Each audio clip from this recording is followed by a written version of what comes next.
ทีมงานเฮามาวันนี้ติดตั้งแผงโซลาร์เซลล์ของเศษน้ำพุกำลังเห็ดน้ำพุว่ามันสิได้บ่เด้อเปิดวะ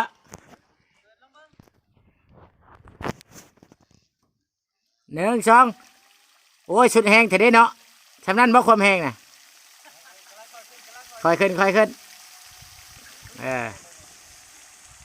น้ำพุเฮาถือว่าโอเคเฮาต่อถึงเนาะแผงโซลาร์เซลล์เด้ออะไรมันคือมัวปะ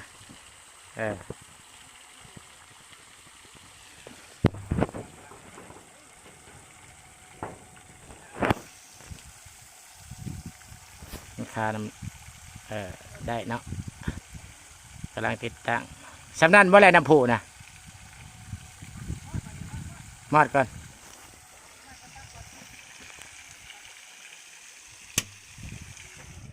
เรียบร้อยใช่ว่าโอเคกำลังติดตั้ง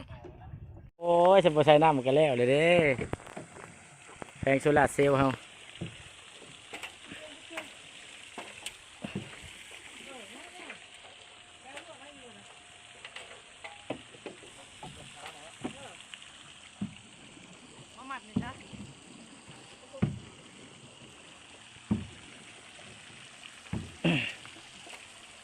วัดกันที่พ้นงานฮะอะไรก็อัดแพงตัวไหน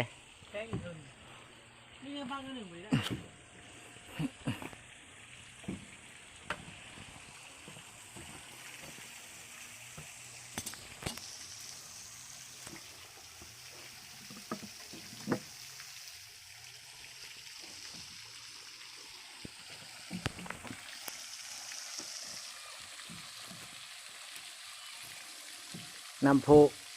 เห็ดให้น้ำวนเวียนตลอดแหนบนเอาเรียบร้อย